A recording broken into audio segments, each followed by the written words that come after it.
வணக்கம். அனைவரையும் ஆரோக்கியம் நிகழ்ச்சிக்கு வரவேற்கின்றோம்.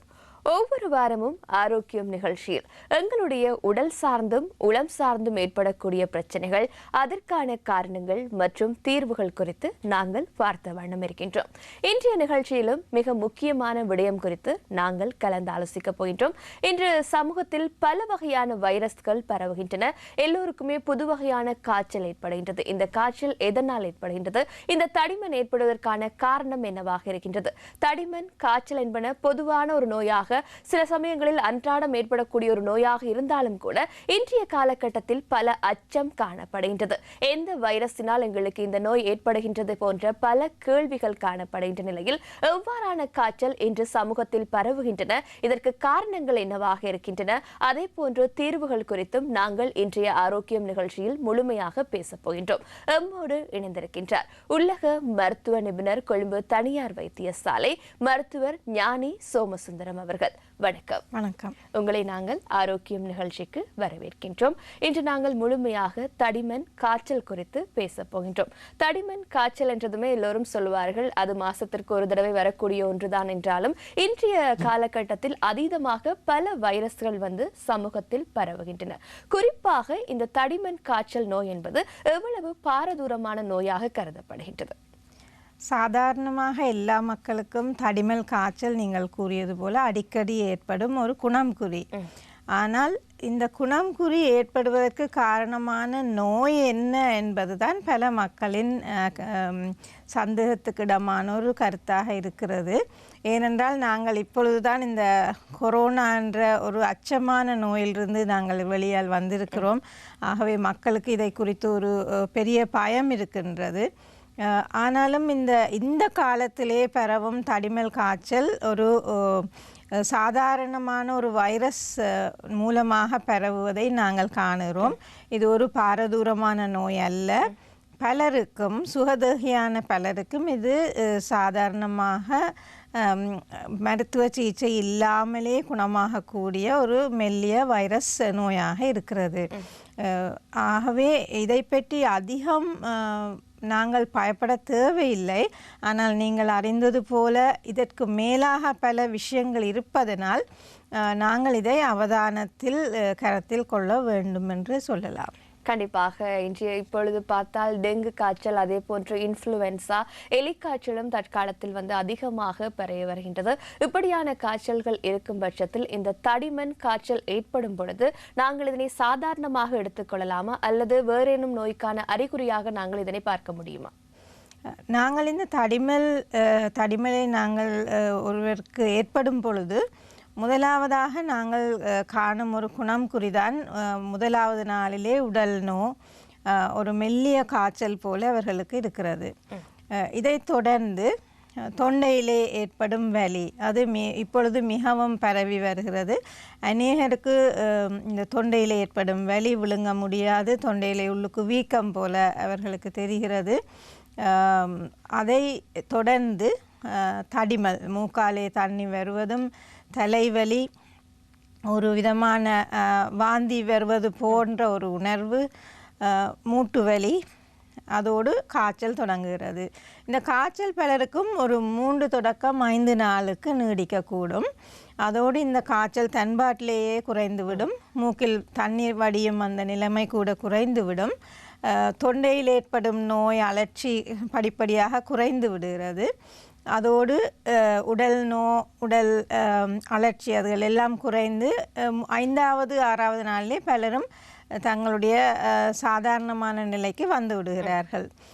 பலருக்கும் சாதாரண வேலைகளை செய்யக்கூடியதாக இருக்கும். இந்த நோயோடு கட்டிலில் படுத்து ரெஸ்ட் பண்ண வேண்டும், வேலைக்கு போக முடியாது என்று சொல்லி பல பேர் அதை யோசிப்பதில்லை.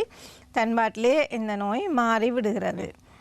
ஆனாலும் சிலருக்கு இது அடுத்த கட்டத்தை அடைந்துவிடக்கூடும். சரி, அது சிலருடைய உடல்நிலையை பொறுத்த ஒன்றாகவே காணப்படுகின்றது. இது சார்ந்த கேள்விதான் அடுத்ததாகவும் காணப்படுகின்றது. பொதுவாக இந்த தடிமன் காய்ச்சல் ஏற்படும் என்றாலும் கூட யாருக்கு இது அதிகமாக ஏற்படுகின்றது என்கின்ற மிக பெரும் கேள்வி என்பது காணப்படுகின்றது. ஒரு சிலருக்கு வாரத்திற்கு ஒரு முறை இந்த தடிமன் என்பது காணப்பட்டு கொண்டே இருக்கும். எதனால் அவர்களுக்கு ஏற்படுகின்றது என்று அவர்களுக்கே தெரியாது. அவர்களாகவே மருந்துகளை எடுத்துக்கொள்ளக்கூடியவர்களாக இருக்கின்றார்கள். அந்த அளவில் இந்த தடிமன் காய்ச்சல் என்பது யாருக்கு அதிகமாக ஏற்படுகின்றது? பொதுவாக இந்த தடிமல் காய்ச்சல் நீங்கள் அறிந்தது போல ட்ராப்லெட்ஸ், அதாவது இது காற்றின் மூலமாக ஒருவரிலிருந்து ஒருவருக்கு பரவுகிறது.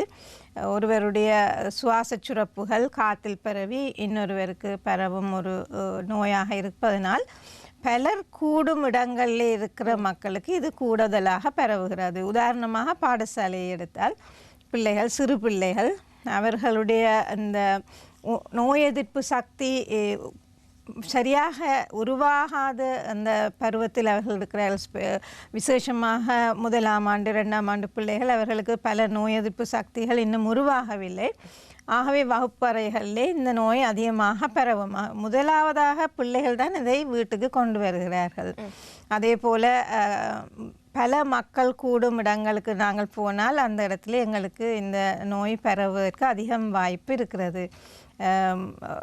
திருமண வீடுகள், அப்படியான பல மக்கள் ஒன்று கூடும் இடங்களே இது கூடமாக பரவும். அந்த இடத்துல யாருக்கும் இந்த நோய் பரவலாம். ஆனாலும் முதியவர்களுக்கும், கர்ப்பிணி தாய்மார்களுக்கும், குழந்தைகளுக்கும், அதோடு நோய் எதிர்ப்பு சக்தி குறைந்த வேறு நோய்கள் உள்ளவர்கள், உதாரணமாக புற்றுநோய், சிறுநீரக நோய், இவ்வாறாக நோய் எதிர்ப்பு சக்தி குறைந்தவர்களுக்கும், மற்றது இந்த நோய் முதல் ஏற்படாத யாருக்கும் கூட இந்த நோய் அதிகமாக வரலாம். ஆனால் இவ்வாறானவர்கள் நோய் எதிர்ப்பு சக்தி குறைவதனால் அவர்களுக்கு இந்த தடிமல் இன்னும் அடுத்த கட்டத்தை அடைந்து சில வேளை ப்ரோங்கைட்டிஸ் என்று சொல்லுவோம், அல்லது நியூமோனியா, அது நுரையீரலில் ஏற்படும் அழற்சி, அந்த நிலைமைக்கு கூட இந்த நோய் படிப்படியாக போகலாம். அதாவது வைரஸ் சரியான ஃப்ளூ என்று சொல்லுவோம், அந்த ஃப்ளூ கட்டத்தை தாண்டி அது நியூமோனியா என்ற கட்டத்தை அடைந்தால் அது ஒரு பாரதூரமான ஒரு வருத்தமாக இருக்கும். ஆகவே பல மக்களுக்கும் ஒரு சந்தேகம் இருக்கிறது, எனக்கு இருக்கிற நோய் எந்த அளவு பாரதூரமானது, இது இன்னும் பாரதூரமாக முடியுமா என்று சொல்லி அவர்களுக்கு ஒரு சந்தேகம் இருக்குது. அதனாலே தான் இந்த நாட்களிலே இதை பற்றி ஒரு பயம், ஒரு பீதி ஒன்று நிலவி வருவதை காணலாம். அதே போன்று வயோதிபர்களுக்கும் குழந்தைகளுக்கும் இது அதீதமாக ஏற்படக்கூடிய ஒன்றாகவே காணப்படுகின்றது. இலகுவாக அவர்களிடத்தில் பரவக்கூடியதாக தடிமன் காய்ச்சல் என்பன காணப்படுகின்றன. நடுத்தர வயதினரை பொறுத்தவரையில் இது இலகுவாக மாறக்கூடிய வாய்ப்புகள் காணப்படுகின்றன. வயோதிபரும் குழந்தைகளுக்கும் இந்த நோய் ஏற்படும் பட்சத்தில் எப்படியான தாக்கத்தையும் பாதிப்பையும் ஏற்படுத்துகின்றது? குழந்தைகளுக்கும் முதியவர்களுக்கும் இந்த நோய் வரும் பொழுது அது அடுத்த கட்டத்தை, அதாவது இன்னும் அவர்களுடைய அப்பர் ரெஸ்பிரேட்டரி ட்ராக்ட்னு சொல்லுவோம், மூக்கு தொண்டை பகுதிகளை தாண்டி சுவாசப்பையை அடையும் பட்சத்தில் அவர்களுக்கு மூச்செடுப்பதில் கஷ்டம் ஏற்படுகிறது. மூச்சு திணறல் ஏற்படலாம். நுரையீரலே ஏற்படும் ஒரு சத்தம் எங்களுக்கு வெளியிலே கேட்கும், ஒரு சங்கீத சத்தம் மாதிரி, மியூசிக்கல் நாய்ஸ் என்று சொல்லுவோம். அவ்வாறான ஒரு சத்தம் நெஞ்சிலே கேட்கக்கூடும். அவர்களுக்கு கதைக்க முடியாமல், பல வசனங்களை பேச முடியாமல் இருக்கும். பொதுவாக மூச்செடுப்பதற்கு இவர்கள் திணறுவார்கள். அதை நாங்கள் சில வழியிலே அந்த சுவாசப்பையின் உள்ளுறுப்புகளில் ஏற்படும் ஒரு இன்ஃபெக்ஷனாக நாங்கள் அதை கருதுகிறோம். அவ்வாறான கட்டத்திலே நிச்சயமாக அவர்களுக்கு மருத்துவ சிகிச்சை தேவைப்படுகிறது. முதியவர்கள் குழந்தைகளை விட இன்னும் அதிகமாக இந்த சுவாச பையிலே இருக்கிற நோய்கள் உள்ளவர்கள், உதாரணமாக இந்த அஸ்மா என்ற நோய் உள்ளவர்கள், அவர்களுக்கு கூட இந்த வைரஸ் காய்ச்சல் அடுத்த கட்டத்தை அடைந்து அவர்களுக்கு நுரையீரலிலே ஒரு இன்ஃபெக்ஷன் ஏற்படும் ஒரு நிலைமைக்கு செல்லக்கூடும். ஆகவே அதே போல் நீரிழிவு நோய் உள்ளவர்கள், இவ்வாறான மற்ற, அதாவது எங்களுடைய நோய் எதிர்ப்பு சக்தியை குறைக்கக்கூடிய நோய்கள் உள்ளவர்களுக்கு கூட இவ்வாறான பாரதூரமான விளைவுகளை வைரஸ் காய்ச்சல் ஏற்படுத்தலாம். அதைத்தான் நாங்கள் மக்களை அவதானமாக இருக்க வேண்டும் என்று சொல்லி கூறுவோம். அவர்களுக்கு இவ்வாறான நியூமோனியா அவ்வாறான காய்ச்சல் ஏற்படும் பொழுது நிச்சயமாக அவர்கள் மருத்துவ உதவியை நாட வேண்டியதாக இருக்கிறது. அதே போன்று குழந்தைகள் எடுத்துக்கொண்டால் அவர்களுக்கு அடிக்கடி இந்த சிறு வயதில் தடிமன் ஏற்படக்கூடும். இருந்தாலும் கூட அதனை நாங்கள் எப்படி கவனத்தை கொள்வது? அவர்களுக்கு எத்தனை நாட்களுக்கு மீறி அதீதமாக இந்த சளி காணப்படுமானால் வைத்தியரை நாட வேண்டியதன் அவசியம் குறித்து விளக்க முடியுமா? பொதுவாக குழந்தைகளுக்கு 3 தொடக்கம் 5 நாட்களில் இந்த நோய் மாறிவிடுகிறது. பொதுவாக எங்களுடைய தாய்மார்களுக்கு இதில் அனுபவம் உள்ளது. குழந்தைகளுக்கு மூச்சு திணறல் ஏற்பட்டால், அதீதமான காய்ச்சல் ஏற்பட்டால், அவர்களால் உணவு உண்ண முடியாது, நீர் ஆகாரம் அருந்த முடியாது என்ற கட்டத்திலே நிச்சயமாக நாங்கள் வைத்தியரை காண வேண்டும். இன்னும் ஒரு விஷயத்தை நான் கூறலாம். இந்த பிள்ளைகளுக்கு தனியாக காய்ச்சல் உடல் நோய் மட்டும் இருந்தால் தடிமல், இருமல் இவ்வாறான குணங்குறிகள் இல்லாமல் காய்ச்சல் இருக்கும் பொழுது நாங்கள் இலங்கையில் இந்த கட்டத்திலே நாங்கள் வேறு அதாவது டெங்கு நோயை பற்றி கூட நாங்கள் கவனமாக இருக்க வேண்டும். ஆகவே தடிமல் இல்லாமல் காய்ச்சல் உடல் நோயுடன் காய்ச்சல் வரும் பொழுது நிச்சயமாக நாங்கள் எங்களுடைய குழந்தைகளுடைய இரத்தத்தை பரிசோதித்து இது டெங்கு காய்ச்சலாக இருக்க முடியுமா என்று சொல்லி நாங்கள் அதை அவதானிக்க வேண்டும். தனியாக தடிமல், உடல் நோய், தொண்டை வலி, கண்ணிலே ஏற்படும் அலர்ச்சி இவ்வாறான வைரஸ் குணங்குறிகள் இருக்கும் பொழுது டெங்கு நோய்க்கு சாத்தியமல்ல. கண்டிப்பாக அந்த அளவில் அதீதமாக அது தென்படக்கூடுமாக இருந்தால் டெங்கு நோய் போன்ற காய்ச்சல் ஏற்படக்கூடிய வாய்ப்புகளும் காணப்படுகின்றன. குழந்தைகளை பொறுத்த மட்டில் பொதுவாக நீங்கள் சொன்னீர்கள் குழந்தைகளுக்கு 5 நாட்களில் இந்த சளி என்பது குணமாக வேண்டிய வாய்ப்புகள் காணப்படுகின்றன. பெரியவர்கள் எடுத்துக்கொண்டாலும் ஒரு சில தினங்களில் சளி ஏற்பட்டால் குணமாகக்கூடிய வாய்ப்புகள் காணப்படுவதாக மருத்துவ ரீதியாக கூறப்படுகின்றது. அதை காட்டிலும் அதீதமாக இந்த சளி ஒருவரை பீடித்திருக்குமானால் அது எப்படியான விளைவுகளை ஏற்படுத்தும்? அது வேறேனும் நோய்களின் அறிகுறியாக நாங்கள் எடுத்துக்கொள்ள முடியுமா? நிச்சயமாக. பொதுவாக வைரஸ் என்ற கிருமியை எங்களுடைய உடலிலே இருக்கிற எங்களுடைய சக்தியினாலே இதை கட்டுப்படுத்தக்கூடியதாக இருக்கிறது. அதனாலே தான் காய்ச்சல் இவ்வாறான குணங்குறிகள் ஆரம்பத்திலே கடுமையாக இருந்தாலும் படிப்படியாக எங்களுடைய உடல் அதற்கு ஒரு சவால் விடுத்து எங்கள் உடலே அதை கட்டுப்படுத்துகிறது. மருந்துகள் இல்லாமலே இதை எங்களுடைய உடல் செய்து முடிக்கிறது. ஆனால் சில கட்டங்களிலே இந்த வைரஸ் கிருமி ஏற்பட்ட உடலிலே பாக்டீரியா தாக்கம் ஏற்படக்கூடும். அது ஏற்பட்டால் அந்த வைரஸ் தாண்டி எங்களுடைய குணங்குறிகள் கூடிக்கொண்டு போகலாம். அல்லது குணமாகாமல் தொடர்ந்து நீடிக்கும் இருமல், தொடர்ந்து இருக்கும் காய்ச்சல், உடல் நோய், எங்களுடைய உடலுக்கு தெரியும் நாங்கள் சுகமாகி விட்டோமா இல்லையா என்று சொல்லி. அப்படி ஏற்படாத இடத்திலே நாங்கள் நிச்சயமாக இதற்குரிய மருத்துவ சிகிச்சையை நாடலாம். பரிசோதனைகளை செய்து இதில் என்ன இருக்குது என்பதை கண்டுபிடிப்பதற்கு பரிசோதனைகள் இருக்கிறது. உதாரணமாக ஒருவருடைய சளியை நாங்கள் எடுத்து அதில் என்ன கிருமி இருக்கிறது என்றதை கண்டுபிடிக்க முடியும். ஆகவே தொண்டை வலி, சளி இவ்வாறாக வருபவர்களுக்கு நாங்கள் முதலாவதாக செய்யும் பரிசோதனை தான் நாங்கள் இரத்தத்தை எடுத்து சோதித்து பார்ப்போம். இவருடைய ஃபுல் பிளட் கவுண்ட், அதாவது பிளட் கவுண்டில் எங்களுக்கு இது வைரஸா அல்லது இது பாக்டீரியா தாக்கமான்னு சொல்லி வேறுபடுத்தக்கூடிய சாத்தியங்கள் இருக்கிறது. அவருடைய இன்ஃபெக்ஷன் லெவல் கடுமையாக இருக்கிறதா அல்லது ஒரு மெல்லிய இன்ஃபெக்ஷனான்னு சொல்லி நாங்கள் இரத்த பரிசோதனையிலே சொல்லக்கூடும். அதை விட நாங்கள் இந்த கொரோனாவிற்கு செய்த பரீட்சணை மாதிரி தொண்டையிலே எடுக்கிற அந்த ஸ்வாப்னு சொல்லுவோம், மூக்கிலே தொண்டையிலே ஸ்வாப் எடுத்து இதிலே என்ன வைரஸ் கிருமி இருக்கக்கூடும், இந்த ஆபத்தான இன்ஃப்ளூயன்ஸா ஏ அப்படியான வைரஸ் இருக்கிறதா என்பதை நாங்கள் பரிசோதித்து பார்க்கலாம். இன்ஃப்ளூயன்ஸா ஏ என்ற வைரஸ் நாங்கள் கண்டுபிடித்தால் அதுக்கு நிச்சயமாக மருத்துவ சிகிச்சை இருக்கிறது. இன்ஃப்ளூயன்ஸா ஏஐ கட்டுப்படுத்தும் மருந்து ஒன்று இருக்கிறது. ஆகவே இவ்வாறானவர்களுக்கு நாங்கள் அந்த மருந்தை கொடுத்தால் அவர்களுக்கு இந்த நோய் உடனடியாக கட்டுப்பாட்டுகள் கொண்டு வர முடியுமாக இருக்கிறது. ஆகவே இவ்வாறான பரீட்சணைகள் நிச்சயமாக இருக்கிறது. நீங்கள் கூறியது போல 5 நாட்களுக்கு மேலாக இந்த தடிமல் தொடர்ந்து போகிறது, அவருடைய நோய் வர கூடுதென்றால் நாங்கள் அவருடைய சுரப்புகளில் எடுத்து பாக்டீரியா கிருமி இருக்கிறதா என்று சொல்லி கல்ச்சர் செய்து பார்க்கலாம். அப்பொழுது எங்களுக்கு சரியாக என்ன கிருமி அவருக்கு இருக்கிறது, அதுக்கு சரியான மருத்துவ சிகிச்சை என்னன்னு சொல்லி எங்களால் கூறக்கூடியதாக இருக்கிறது. அதுதான் சிறப்பான ஒரு பரிசோதனையாக இருக்கும். மூச்சு எடுக்க கஷ்டப்படும் நோயாளிகளுக்கு நிச்சயமாக எக்ஸ்ரே ஒன்றை நாங்கள் எடுத்து பார்ப்போம். அவர்களுக்கு நியூமோனியா இருக்கிறதா, என்ன விதமான எவ்வளவு பாரதூரமான நோய் என்பதை எக்ஸ்ரே பரீட்சணைகள் மூலமாக சரியாக கூறக்கூடியதாக இருக்கும். அதே போன்று இந்த இன்ஃப்ளூயன்சா ஏ என்பதும் ஒரு தொற்றாக இன்று சமூகத்தில் காணப்பட்டு கொண்டுதான் இருக்கின்றது. பலரும் அலட்சியமாக அதனை கடந்து சென்று விடுகின்றார்கள். ஒரு 10 நாட்களுக்கு அதிகமாக அவர்களுக்கு காய்ச்சலோ அல்லது தடிமனோ காணப்பட்டால் இலகுவாக இது காய்ச்சல் தானே என்கின்றவாறு இருந்து விடுகின்றார்கள். ஆனால் இந்த இன்ஃப்ளூயன்சா ஏ என்பது எவ்வளவு பாரதூரமான ஒன்றாக இருக்கின்றது, அதற்கு தென்படக்கூடிய அறிகுறிகள் என்னவாக இருக்கின்றன? இன்றைய கட்டத்திலே இலங்கையில் இருக்கும் இன்ஃப்ளூயன்சா வைரஸ் 3 விதமான வைரஸ் இருக்கிறது, 3க்கும் அதிகமாக. ஆனால் நாங்கள் பொதுவாக பரிசோதனை செய்வது இந்த இன்ஃப்ளூயன்சா ஏ, இன்ஃப்ளூயன்சா பி அல்லது H1N1 என்ற வைரஸை நாங்கள் பொதுவாக பரிசோதனை மூலமாக கண்டறியலாம்.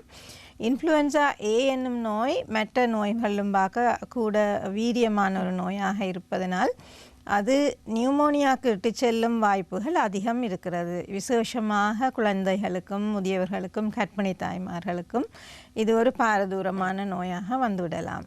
ஆகவே இந்த நோய் ஆரம்பிக்கும் பொழுது மற்ற வைரஸ் காய்ச்சலும் பார்க்க தீவிரமான குணங்குறிகளுடன் ஆரம்பிக்கிறது. விசேஷமாக கடுமையான காய்ச்சல், அவர்கள் கூட மற்றவர்களும் பார்க்க அதிகமாக நோயாளிகளாக இருக்கிறார்கள், எம்மி நடக்க முடியாது, மூச்செடுப்பதிலே கஷ்டம், மிகவும் சோர்வாக இருப்பார்கள், வாந்தி இருக்கலாம்.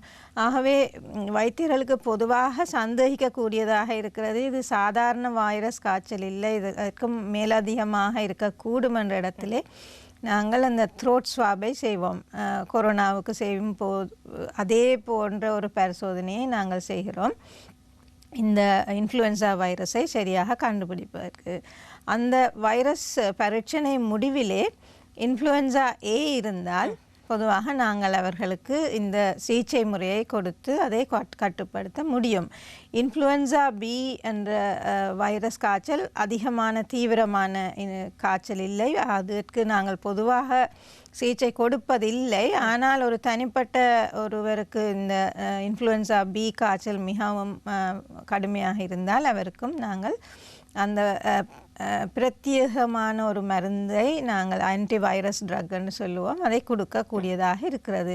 ஆனால் சாதாரணமாக இருக்கும் இந்த காய்ச்சல் தடிமல் வைரஸுக்கு இந்த மருந்து பிரயோசனமாக இருக்க முடியாது. ஆகவே இந்த மருந்து நாங்கள் எல்லாருக்கும் கொடுப்பதில்லை. நிச்சயமாக இந்த பரீட்சணையை செய்து அந்த பரீட்சையிலே பாசிட்டிவாக இருந்தால் மட்டும்தான் அந்த மருந்தை நாங்கள் நோயாளிகளுக்கு கொடுக்கிறோம். அதாவது அந்த நோயின் வீரியம் குறித்து அறிந்ததன் பின்னதாக இவ்வாறான சிகிச்சை முறைகள் அளிக்கப்பட்டு கொண்டிருக்கின்றன. அதே போன்று இந்த இன்ஃப்ளூயன்சா என்பது கர்ப்பிணி தாய்மார்களுக்கு அதீத தாக்கத்தை ஏற்படுத்தக்கூடிய ஒன்று என கூறியிருந்தீர்கள். இது சார்ந்த விழிப்புணர்வு என்பது அவர்களுக்கு அதிகமாக தேவைப்படுகின்றது. அவர்களுக்கு நீங்கள் சொல்லக்கூடிய விடயங்கள் என்னவாக இருக்கும்? கர்ப்பிணி தாய்மார்களுக்கு ஏற்படும் காய்ச்சல் கூட சாதாரணமான வைரஸ் காய்ச்சலாக இருக்கலாம். ஆனாலும் அவர்கள் கவனமாக இருந்து இது என்ன விதமான காய்ச்சலாக இருக்கக்கூடும் என்றால் இன்றைய கட்டத்திலே சில இடங்களிலே கோவிட் வைரஸ் கூட உலாவி வருகிறது. ஆகவே தடிமல் ஏற்பட்டால் இது என்ன காய்ச்சலாக இருக்கும் என்பதை பரிசோதிக்கலாம். குணம்குறிகள் அதிகமாக இருந்தால் நிச்சயமாக இன்ஃப்ளூயன்சா என்ற டெஸ்ட்டை செய்து அதற்குரிய சிகிச்சையை நாங்கள் கர்ப்பிணி தாய்மார்களுக்கு கொடுக்கிறோம்.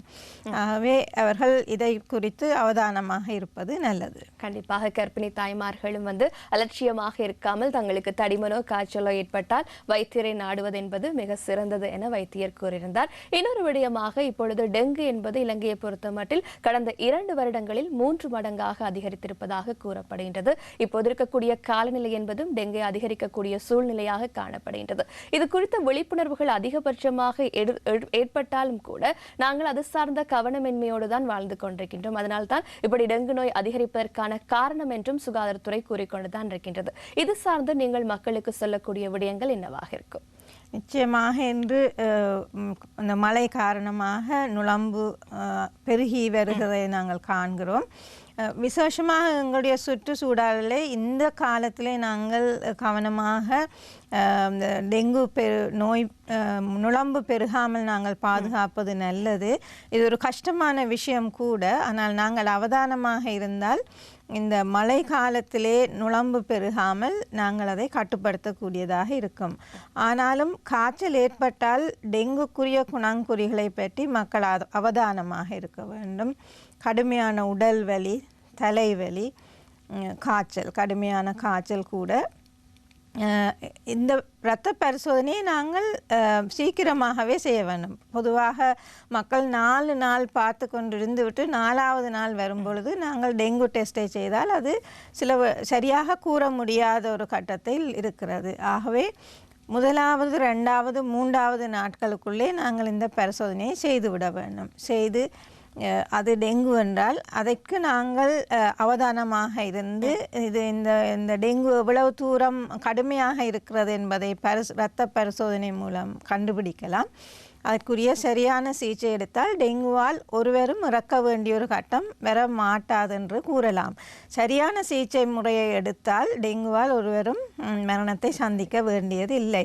நாங்கள் இதை பற்றி அதிக கவனக்குறைவாக இருந்தால் மட்டுமே இவ்வாறான மரணங்கள், தேவையில்லாத மரணங்கள் ஏற்படுகின்றன. அதே போல் டெங்குவுக்கு கொடுக்கும் சிகிச்சை கூட நீங்கள் அறிந்தவாறு அதற்கு ஒரு பிரத்யேகமான மருந்து இல்லை. ஆனாலும் அதை கவனமாக நாங்கள் கண்காணிப்பதன் மூலம் இந்த நோயை தங்களுடைய உடம்பு தானாகவே மாற்றிக்கொள்ளக்கூடிய ஒரு நிச்சயமான கட்டம் இருக்கிறது.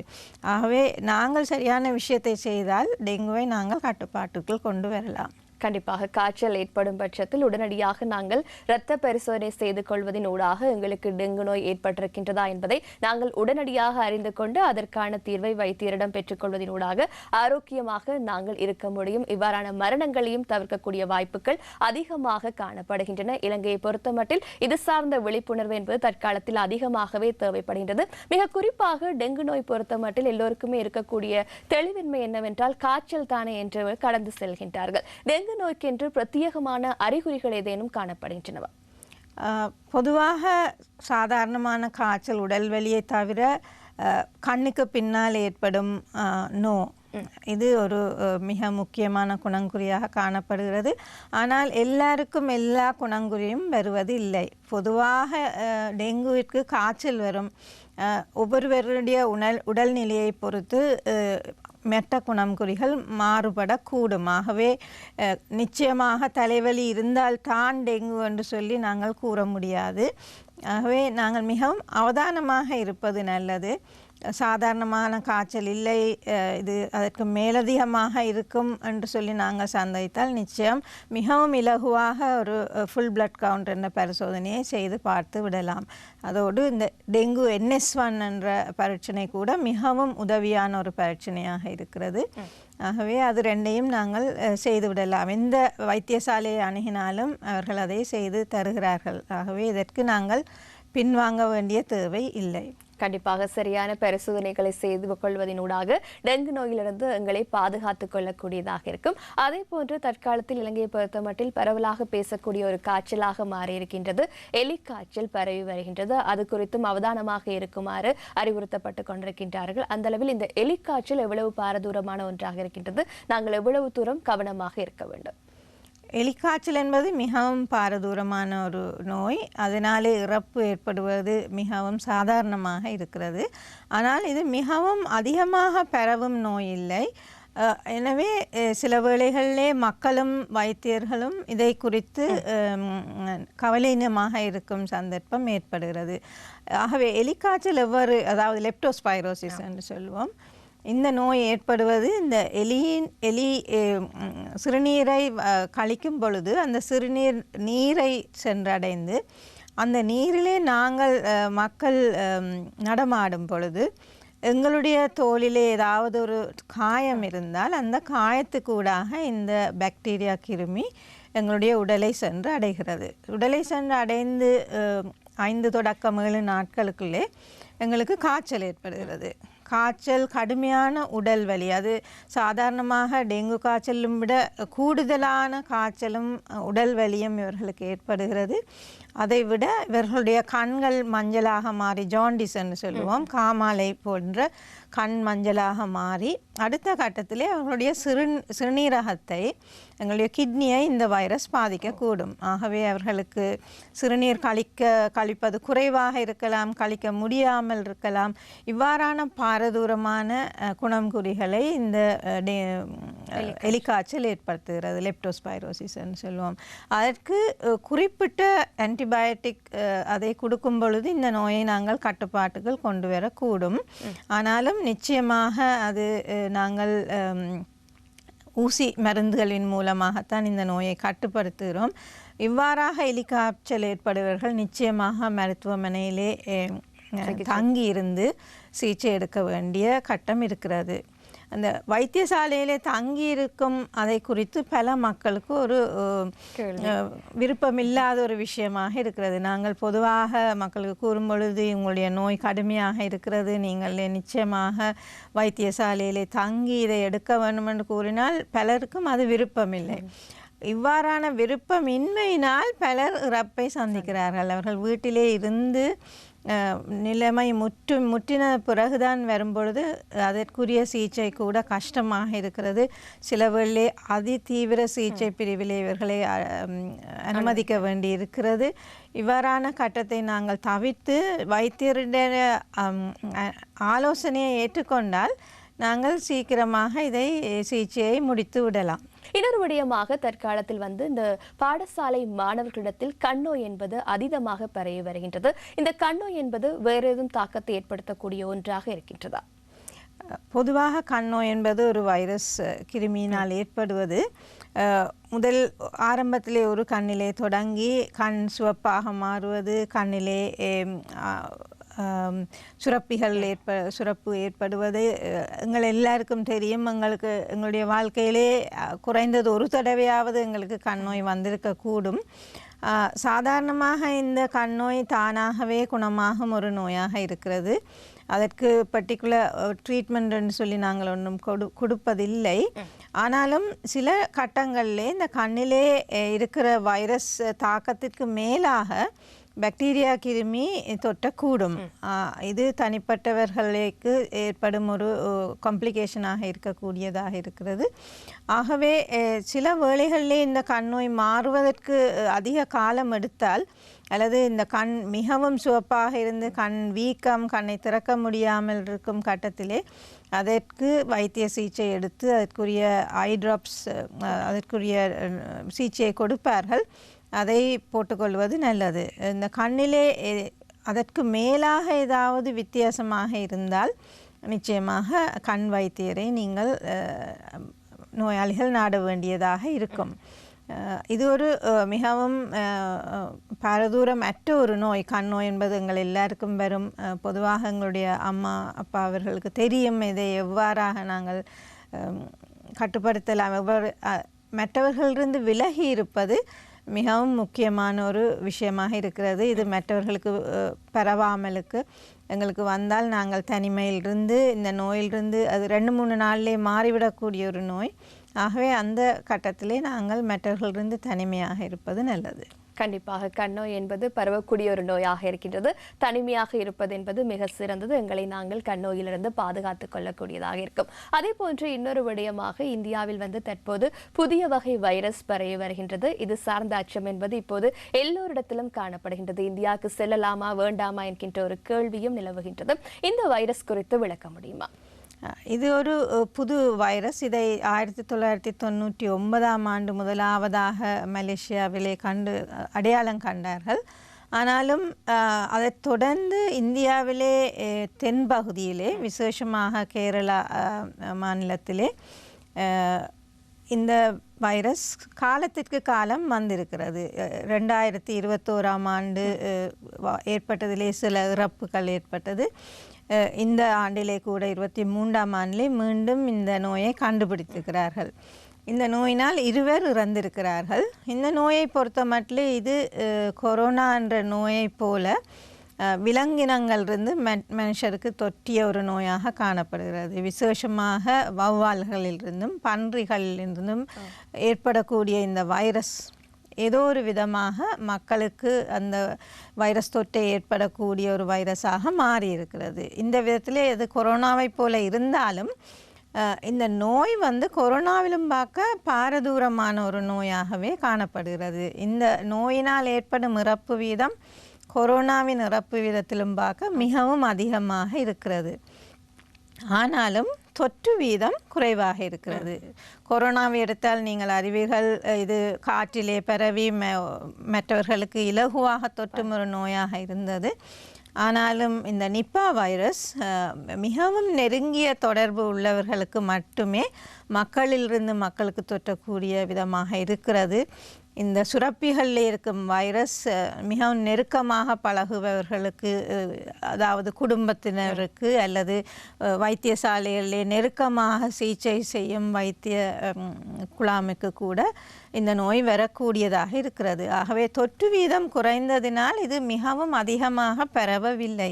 அது ஒரு நல்ல விஷயமாக இருந்தாலும் இந்த நோய் ஏற்பட்டால் பலருக்கும், அந்த நோய் ஏற்படும் பலருக்கும் கூட அது நியூமோனியா, அந்த நுரையீரலை மிகவும் பாதிக்கக்கூடிய ஒரு நோயாகவும், அது மட்டுமல்லாக இலகுவாக மூளையை பாதிக்கக்கூடிய ஒரு நோயாக இருக்கிறது. ஆகவே இந்த நோய் ஏற்பட்டவர்களுக்கு மூளை காய்ச்சல், என்கெஃபிலைட்டிஸ் என்று சொல்லுவோம், அது கூட இலகுவாக வருவதனால் இறப்பு வீதம் மிகவும் அதிகமாக இருக்கிறது.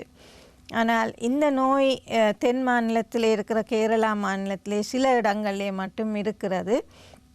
ஆகவே நாங்கள் இந்தியாவுக்கு செல்வதற்கு பயப்படும் கட்டம் இன்னும் வரவில்லை, அது வர சான்ஸும் இல்லை என்று தான் நான் நினைக்கிறேன். ஏனென்றால் மிகவும் அவர்கள் அதை தீவிரமாக பரிசோதித்து அதை கட்டுப்படுத்தும் நடவடிக்கைகளை எடுத்திருக்கிறார்கள். ஓகே, இது சார்ந்த அச்சம் வீணானது. ஆனாலும் கூட இந்த நிபா வைரஸ் என்பது கொரோனா வைரஸை விட அதிக வீரியம் கொண்ட ஒன்றாக காணப்படுகின்றது. ஆனாலும் தொற்று வீதம் குறைவாக இருப்பதனால் இது சார்ந்த அச்சம் என்பது எங்களுக்கு அதீதமாக தேவையில்லை. ஆனாலும் இது சார்ந்த அவதானம் என்பது மிக முக்கியம் என நீங்கள் கூறியிருந்தீர்கள். அதே போன்று பல வைரஸும் பாக்டீரியாவும் பரவக்கூடிய ஒரு உலகத்தில் நாங்கள் இப்பொழுது வாழ்ந்து கொண்டிருக்கின்றோம். இதிலிருந்து நாங்கள் எப்படி எங்களை பாதுகாத்துக் கொள்வது, இதற்கான வழிமுறைகளை கூற முடியுமா? அதுதான் மிகவும் முக்கியமான ஒரு கருத்தாக நான் அதை கொள்ளுகிறேன். வைரஸ் என்பது உலகத்திலே பல இடங்களிலும் இருக்கும். நாங்கள் எங்களை முற்றாக வைரஸிலிருந்து பாதுகாத்து கொள்ள முடியாது. பாதுகாத்து கொள்வதும் தேவையற்ற விஷயம். ஏனென்றால் நாங்கள் சாதாரணமான ஒரு சமூக வாழ்வை இழந்து விடுகிறோம். நீங்கள் அறிந்தது போல கொரோனா காலத்திலே நாங்கள் தனிமைப்படுத்தப்பட்டு அந்த மற்றவர்களுடைய தொடர்பு இல்லாமல் இருக்கும் பொழுது அது சாதாரணமான மனித வாழ்க்கை இல்லை. ஆகவே நாங்கள் சமுதாயமாக வாழ வேண்டியவர்கள், மற்றவர்களுடன் பழக வேண்டும். எங்களுடைய முகக்கவசங்களை கூட நாங்கள் இந்த நேரமும் அணிய முடியாது. எங்களுடைய மனுஷனுடைய அந்த முகபாவங்களை நாங்கள் பார்க்க வேண்டியவர்களாக இருக்கிறோம். ஆகவே எங்களுடைய நார்மல் லைஃப், அதாவது எங்களுடைய சாதாரணமான வாழ்க்கையை நாங்கள் சில வேளை இழந்து விடுகிறோம். ஆகவே எல்லாத்திலும் ஒரு அளவாக நாங்கள் இருப்பது மிகவும் சிறந்தது. இந்த வைரஸ் பரவும் காலங்களிலே பல மக்கள் கூடும் இடங்களை நாங்கள் தவிர்த்து கொள்ளலாம். விசேஷமாக எங்களுக்கு இந்த ரிஸ்க் ஃபேக்டர்ஸ் இருக்குது என்றால், நாங்கள் முதியவர்கள், எங்களுடைய உடல் எதிர்ப்பு சக்தி குறைந்திருக்கிறது, எங்களுக்கு இந்த நோய் ஏற்படுவதனால் பாரதூரமான விளைவுகள் ஏற்படக்கூடும். இவ்வாறானவர்கள் இந்த மக்கள் கூடும் இடங்களை தவிர்த்து கொள்ளலாம். முகக்கவசங்களை கூட அணிந்து கொள்ளலாம். விசேஷமாக ஒருவர் வைத்தியசாலைக்கு போகிறார் என்றால் இந்த முகக்கவசத்தை அணிந்து கொள்வது நல்லது. ஆனாலும் சாதாரணமான தடிமல் எங்களுக்கு வந்தால் அது மாறிவிடும். எங்களுக்கு உடல் எதிர்ப்பு சக்தி கூட அதுக்கு ஏற்பட்டுவிடும். ஆகவே அதை குறித்து நாங்கள் பெரிதாக அலட்டிக்கொள்ள தேவையில்லை. உடல் வீரியம் உள்ளவர்கள் இதற்கு நாங்கள் மிகவும் அச்சம் கொள்ள தேவையில்லை என்பது என்னுடைய கருத்து. ஆனால் குணம் குறிகள் ஏற்பட்டு விட்டால் நாங்கள் மற்றவர்களுடன் பழகுவதை தவிர்த்து கொள்ளலாம். நாங்கள் எங்களுடைய இடைவெளியை பேணிக் கொள்ளலாம். நாங்கள் வேலைக்கு செல்வதை தவிர்த்து, பாடசாலைகளுக்கு செல்வதை தவிர்த்து, அந்த நோய் தொற்றும் காலத்தை தவிர்த்து மறுபடியாக நாங்கள் வேலைக்கு செல்லலாம். அது மட்டுமல்லாமல் இவ்வாறான குணம் குறிகள் உள்ளவர்கள் முகக்கவசத்தை அணிவதன் மூலமும் நாங்கள் எங்களுடைய இருமும் பொழுது எங்களுடைய வாயை மூடி நாங்கள் ஒரு கைக்குட்டியை பாவிக்கலாம். மற்றவர்களுக்கு அதை பரவாமல் பாதுகாப்பது எங்களுடைய ஒரு கடமை. அது மட்டுமல்லாமல் சாதாரணமாக இந்த கடுமையான நோய் ஏற்படும் பொழுது அதற்குரிய சிகிச்சை எடுப்பது தான் எங்களுடைய சரியான சிறந்த வழி என்று நான் காண்கிறேன். கண்டிப்பாக அறிகுறிகள் தென்படும் பட்சத்தில் சுகாதார வழிமுறைகளை சரியாக பின்பற்றுவதனூடாக எங்களை நாங்கள் பாதுகாத்துக் கொள்ளக்கூடியதாக இருக்கும். இன்னொரு முக்கியமான ஒரு கேள்வியாக இருக்கின்றது. பொதுவாக இந்த தடிமனோ காய்ச்சலோ ஏற்பட்டால் சிலர் தாங்களாகவே மருந்துகளை எடுத்துக்கொள்ளக்கூடியவர்களாக இருக்கின்றார்கள். இதற்கு கொடுத்தால் எங்களுக்கு இது சரியாக விடும் என்கின்றவாறு தாங்களே மருந்துகளை உட்கொள்ளக்கூடியவர்களாக இருக்கின்றார்கள். இவர்களுக்கு நீங்கள் சொல்லக்கூடிய அறிவுரை என்னவாக இருக்கும்? கைமருந்து பாவிப்பது இது எங்களுடைய பரம்பரையாக நாங்கள் பழகி வந்த காரியங்கள். சில கைமருந்துகள் எங்களுக்கு நிச்சயமாக உதவி செய்கின்றன. எங்களுடைய குணம் குறிகளை குறைப்பதற்கு நிச்சயமாக உதவி செய்கின்றன. காய்ச்சல் ஏற்பட்டால் அதற்கு என்ன செய்ய வேண்டும் என்று எங்கள் எல்லாருக்கும் தெரியும். இந்த பாராசிட்டமால் போன்ற வில்லைகளை எங்களுடைய உடலுக்கு ஏற்ற அளவுக்கு நாங்கள் எடுத்துக்கொள்ளலாம். அளவுக்கு மிஞ்சி எடுப்பது பிழை. சாதாரணமாக ஒரு வயது வந்த ஒருவருக்கு 2 வில்லைகள் 500 மில்லிகிராம் வில்லையிலே 2 வில்லை 1 கிராம் பாராசிட்டமால் 6 மணித்தியாலத்துக்கு ஒரு தடவை நாங்கள் எடுப்பதனால் எங்களுடைய காய்ச்சலை நாங்கள் கட்டுப்படுத்தலாம். இது பலருக்கும் தெரிந்தது. இதற்கு வைத்தியரின் அறிவுரை தேவையில்லை. நாங்களாகவே எடுத்துக்கொள்ளலாம். அந்த எங்களுடைய தடிமல் காய்ச்சலை குறைக்கும் கைமருந்துகள் கூட எங்களுக்கு தெரியும். அதில் நாங்கள் கவனமாக பாவிக்க முடியாது என்று இல்லை. அதே போன்று இந்த ஆவி பிடிப்பது என்பதும் ஒரு சிறந்த ஒரு விடயமா? ஆவி பிடிப்பது பலருக்கு அது ஒரு குணங்களை குறைக்கக்கூடிய ஒரு வழியாக இருக்கிறது. ஆனாலும் நாங்கள் இந்த கொரோனா காலத்திலே கண்டதான் பலர் இந்த ஆவியை தேவையில்லாமல் பாவித்தார்கள், அளவுக்கு மிஞ்சி பாவித்தார்கள். அது மிகவும் கொதிநீர் ஆவி பலருக்கு இந்த மூக்கிலே தொண்டையிலே அலர்ச்சியை ஏற்பட்டினது. அதனால் கடுமையான நோய் கூட ஏற்பட்டது. ஆகவே மிகவும் அவதானமாக அது கட்டாயம் செய்ய வேண்டிய ஒரு வழிமுறை அல்ல.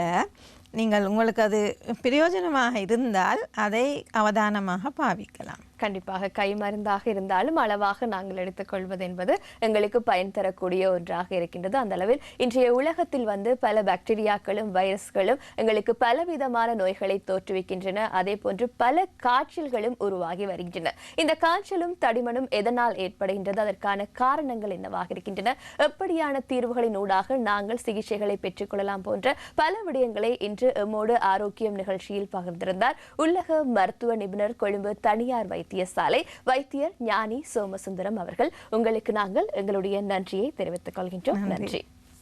இன்றைய ஆரோக்கியம் நிகழ்ச்சியில் காய்ச்சல் தடிமன் குறித்து நாங்கள் பல வகையான விடயங்களை உங்களோடு கலந்து ஆலோசித்திருந்தோம். அதாவது காய்ச்சல் தானே தடிமன் தானே என்று அலட்சியமாக இருந்து விடாமல் 3 தினங்களோ அல்லது 5 தினங்களுக்கு மேலாக உங்களுக்கு இந்த அறிகுறிகள் தென்பட்டால் நீங்கள் உடனடியாக வைத்தியரை நாடுவது மிக சிறந்தது என்பதை நாங்கள் உங்களுக்கு இந்த தருணத்தில் ஞாபகப்படுத்திக் கொண்டு இன்று நாங்கள் வழங்கிய அத்தனை தகவல்களும் உங்களுக்கு பயனுள்ளதாக இருந்திருக்கும் என்ற நம்பிக்கையோடு மீண்டும் ஒரு ஆரோக்கியம் நிகழ்ச்சியில் உங்களை சந்திக்கின்றோம். நன்றி, வணக்கம்.